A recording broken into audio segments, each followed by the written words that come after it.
Hello నమస్తే నేను Ashok. TDP మూడో జాబితాను విడుదల చేసింది టీడీపీ అధిష్టానం. దీనికి సంబంధించి జరగబోయేటువంటి ఎన్నికల్లో టీడీపీ, జనసేన, బీజేపీ కూటమిగా పోటీ చేస్తున్నటువంటి నేపథ్యంలో ఇప్పటికే జనసేనకి ఇచ్చినటువంటి స్థానాలను అలాగే బీజేపీకి ఇచ్చినటువంటి స్థానాలను కూడా ఖరారు చేసింది. అయితే టీడీపీకి సంబంధించి కొంతమంది అభ్యర్థులను పెండింగ్లో పెట్టింది. గత 2 లిస్టులో ఎవరైతే గెలుపు గుర్రాలు ఎవరైతే ఉంటారో వాళ్ళని ఖరారు చేసి ఇప్పటికే అనౌన్స్ చేసింది అభ్యర్థులు. అయితే మూడో జాబితాకు సంబంధించి 10 నుంచి 15 అసెంబ్లీ స్థానాలకు సంబంధించి పెండింగ్లో పెట్టింది. అయితే ఇప్పుడు మూడో జాబితాలో ఆ పెండింగ్లో ఉన్నటువంటి స్థానాలకు కూడా అభ్యర్థులను ప్రకటించింది. మొత్తం 11 అసెంబ్లీ స్థానాలకు టీడీపీ అధిష్టానం అభ్యర్థులను ప్రకటించింది. పలాస గౌతు శిరీష, పాతపట్నం మామిడి గోవిందరాజు, శ్రీకాకుళం గొండు శంకర్, శృంగవరపుకోట లలితాకుమారి, కాకినాడ సిటీ వనమాడి వెంకటేశ్వరరావు, అవలాపురం ఆనందరావు, పెనమలూరు బోడె ప్రసాద్, మైలవరం వసంత వెంకటకృష్ణ ప్రసాద్, అలాగే నరసరావుపేట చదలవాడ అరవింద్ బాబు, చీరాల మాలకొండ యాదవ్, సర్వేపల్లి సోమిరెడ్డి చంద్రమోహన్ రెడ్డి, ఇలా 11 అసెంబ్లీ నియోజకవర్గాలకు సంబంధించి అభ్యర్థులను ప్రకటించింది. అయితే మాత్రం ఇక్కడ కీలకంగా చూసుకుంటే మాత్రం ఈ 11 అసెంబ్లీ నియోజకవర్గాలు వివాదాస్పద నియోజకవర్గాలు ఎక్కువగా ఉన్నాయి. ఒకటి పెనమలూరు కానివ్వండి, నెక్స్ట్ మైలవరం కానివ్వండి, చీరాల కానివ్వండి, 3 నియోజకవర్గాలకు సంబంధించి చాలా కాలంగా గొడవలు జరుగుతూ ఉన్నాయి. ఎందుకంటే ముఖ్యంగా పెనమలూరుకి సంబంధించి బోడే ప్రసాద్ ఆయన టికెట్ సిట్టింగ్ 2014లో ఎమ్మెల్యేగా ఉన్నారు, 2019లో ఓడిపోయారు. అయితే మళ్ళీ తనకి టికెట్ వస్తుందని చెప్పేసి కూడా భావిస్తూ వచ్చారు. అయితే రెండవ జాబితాలో ఆయనకి టికెట్ రావడంతో కొంత నిరాశకు చెందారు. ఆయన వైసీపీలో చేరబోతున్నారంటూ కొడాలి నాని, వల్లభనేని వంశీ ఆయనతో కాంటాక్ట్ అయ్యారంటూ కూడా చాలా రూమర్స్ స్పెక్యులేట్ అయ్యాయి. ఇదే నేపథ్యంలో ఆయన ప్రెస్ మీట్ పెట్టి డైరెక్ట్గానే చెప్పారు, నేను ఏ పార్టీ మారే పరిస్థితి లేదు, ఖచ్చితంగా నేను టీడీపీలోనే ఉంటాను, నాకు చంద్రబాబు నాయుడు టికెట్ ఇస్తానని చెప్పేసి హామీ ఇస్తారని కూడా చెప్పినట్టు తెలిసింది.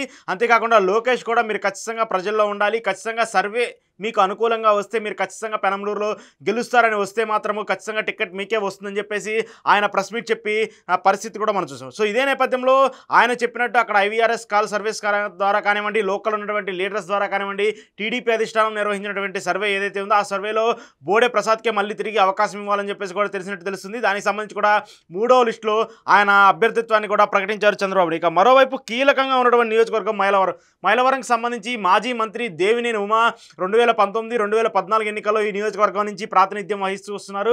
ప్రస్తుతం వసంత కృష్ణప్రసాద్ గతంలో 2019 ఎన్నికల్లో దేవినేని ఉమని ఓడించి వైసీపీ పార్టీ నుంచి విజయం సాధించారు. అయితే అక్కడ మైలవరంలో వసంత కృష్ణప్రసాద్ వైసీపీ పార్టీ నుంచి టికెట్ ఆశించారు. అక్కడ టికెట్ రాకపోవడంతో ఆయన పార్టీ వీడి టీడీపీలో చేరారు. సో అక్కడ టీడీపీలో చేరటం వల్ల దేవినేని ఉమకి అలాగే వసంత కృష్ణప్రసాద్కి మధ్య కొంత గ్యాప్ ఏర్పడింది. దేవినేని ఉమకి అక్కడ పోటీ చేస్తే ఈసారి ఓడిపోయే పరిస్థితి ఉందని చెప్పేసి కూడా సర్వే నిర్వహించిన నేపథ్యంలో వసంత కృష్ణప్రసాద్ని టీడీపీలో జాయిన్ చేసుకుని అక్కడి నుంచి పోటీ చేయాలని చెప్పేసి కూడా భావిస్తున్నారు. కానీ దేవినేని ఉమ వర్గం మాత్రము వసంత కృష్ణప్రసాద్ చేరికను మాత్రము ఖండిస్తూ వచ్చింది. ఆయనకు వ్యతిరేకంగా అక్కడ బ్యానర్లతో ప్లకార్డులతో ఆయన నిరసన తెలుపుతూ వస్తుంది. కానీ ఎక్కడా కూడా చంద్రబాబు నాయుడు ఖచ్చితంగా గెలవాలి అనే టార్గెట్తో మాత్రమే అభ్యర్థుల్ని సూచిస్తున్నట్టు తెలిసింది. దానికి సంబంధించి ఇప్పుడు మైలవరానికి సంబంధించి కూడా వసంత కృష్ణప్రసాద్ని కన్ఫర్మ్ చేసినట్టు కూడా మనకు అర్థమవుతుంది. ఈ 2 చాలా కాలంగా నానుతూ ఉన్నటువంటి నియోజకవర్గాలు, అలాగే వివాదాలు రేపుతున్నటువంటి నియోజకవర్గాలు. ఈ 2 నియోజకవర్గాల వల్ల కూడా వైసీపీ పార్టీ టీడీపీని టార్గెట్ చేస్తూ వస్తుంది. ఎవరైతే నమ్మకంగా ఉంటున్నారో ఆ అభ్యర్థులు కూడా టికెట్ ఇచ్చే పరిస్థితి లేదంటూ కూడా టార్గెట్ చేస్తూ వస్తున్నటువంటి నేపథ్యంలో ఈ 2 నియోజకవర్గాలని అభ్యర్థులను ప్రకటించడంతో మాత్రం కొంత టీడీపీకి రిలీఫ్ వచ్చినట్టు కూడా మనం చెప్పొచ్చు. ఇక మరొక నియోజకవర్గం చీరాలకు సంబంధించి టికెట్ని జనసేన ఆశించింది. అక్కడ ఆమంచి మాజీ ఎమ్మెల్యే ఆమంచి సోదరుడు ఆమంచి స్వాములు పోటీ చేయాలని చెప్పేసి భావించారు. కానీ అక్కడ కేవలము పొత్తులో భాగంగా జనసేన పార్టీకి 21 సీట్లు మాత్రమే రావడంతో ఆయన కొంత భంగపాటు చెంది జనసేన పార్టీకి రాజీనామా చేస్తారు. అయితే ఇక అక్కడ కొంత నాటకీయ పరిణామాల మధ్య ఆమంచి కృష్ణమోహన్ పర్చూరు వైసీపీ ఇన్ఛార్జ్గా ఉన్నారు. అక్కడి నుంచి ఆయన పోటీ చేయనని చెప్పేసి చీరాలకి రీప్లేస్ అయ్యారు. చీరాల్లో ఇండిపెండెంట్గా కానీ టీడీపీ తరఫున టికెట్ ఇస్తే మాత్రం పోటీ చేస్తానని చెప్పేసి కూడా ఆయన చాలా ప్రయత్నించారు. కానీ ఆయన ప్రయత్నాలు మాత్రం చంద్రబాబు నాయుడు ఎక్కడ యాక్సెప్ట్ చేసిన పరిస్థితి కనపట్లేదు.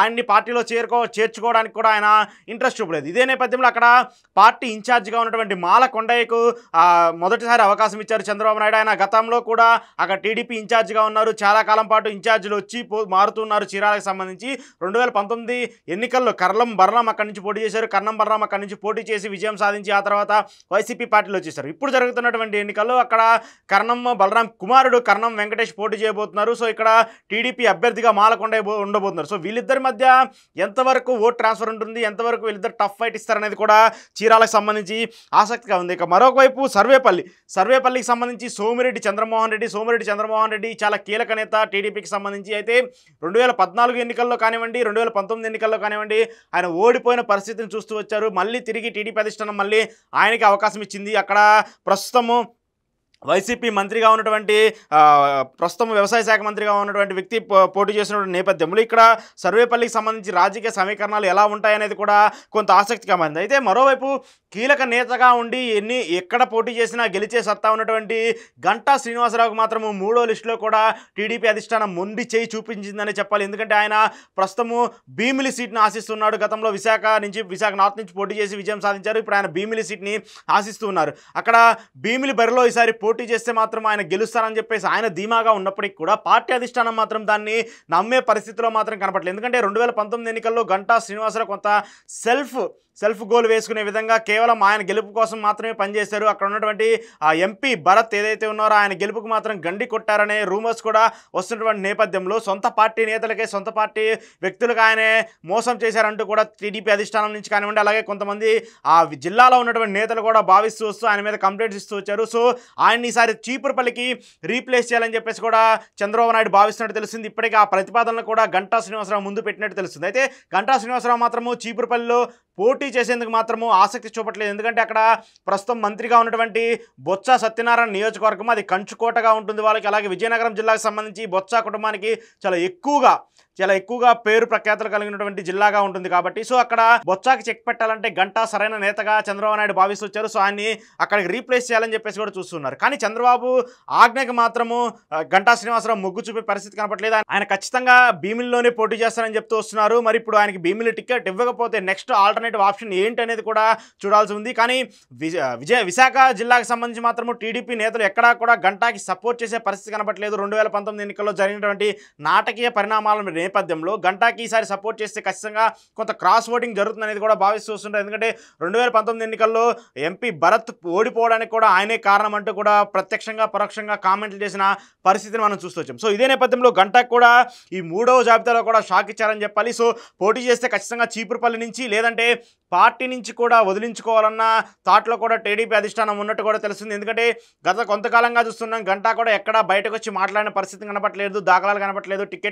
చాలామంది టికెట్ ఆశించి రాని వాళ్ళందరూ బయటకు వచ్చేసి చంద్రబాబు మీద తిట్టడమో పొగట్టమో లేదంటే మంచి చేస్తారని చెప్పి చూస్తూ ఉంటాము. సో కానీ ఎక్కడా కూడా ఇక్కడ గంటా శ్రీనివాసరావు బయటకు వచ్చి కామెంట్ చేసిన పరిస్థితి కనపట్లేదు. సో ఇదే నేపథ్యంలో ఆయనకు టికెట్ వస్తుందని చెప్పేసి ధైర్యంగా ఉన్నారా లేదంటే చీపురుపల్లిలో పోటీ చేయడానికి సిద్ధంగా ఉన్నారనేది కూడా తెలియాల్సి ఉంది. సో మొత్తం 11 అసెంబ్లీ నియోజకవర్గాలకు సంబంధించి అభ్యర్థులు ప్రకటించినటువంటి నేపథ్యంలో వీళ్ళలో ఎక్కువగా వివాదాస్పద నియోజకవర్గాలుగా ఉన్నటువంటి 3-4 నియోజకవర్గాలకు మాత్రం అభ్యర్థులు ప్రకటించారు. సో ఇప్పుడు ఎంతవరకు అవకాశం కల్పిస్తారనేది కూడా చూడాలి. ఎందుకంటే పలాస్కి సంబంధించి గౌతు శిరీషకు కూడా మళ్ళీ తిరిగి అవకాశం కనిపించారు. ఆవిడకి కూడా ఈ టికెట్ లేదని చెప్పేసి కూడా చాలా స్పెక్యులేషన్స్ వచ్చినటువంటి నేపథ్యంలో ఈ నియోజకవర్గాన్ని కూడా కన్ఫర్మ్ చేస్తూ కూడా ఒక నిర్ణయం తీసుకున్నారు. ఇక సర్వేపల్లికి కూడా సోమిరెడ్డి ఈసారి ఖచ్చితంగా గెలుస్తారు అన్న నమ్మకం ఆయన చెప్తూ వస్తున్నారు. మరి ఆయనకి ఎంతవరకు సర్వేపల్లిలో ఎడ్జ్ ఉంటుంది అనేది కూడా చూడాల్సి ఉంది.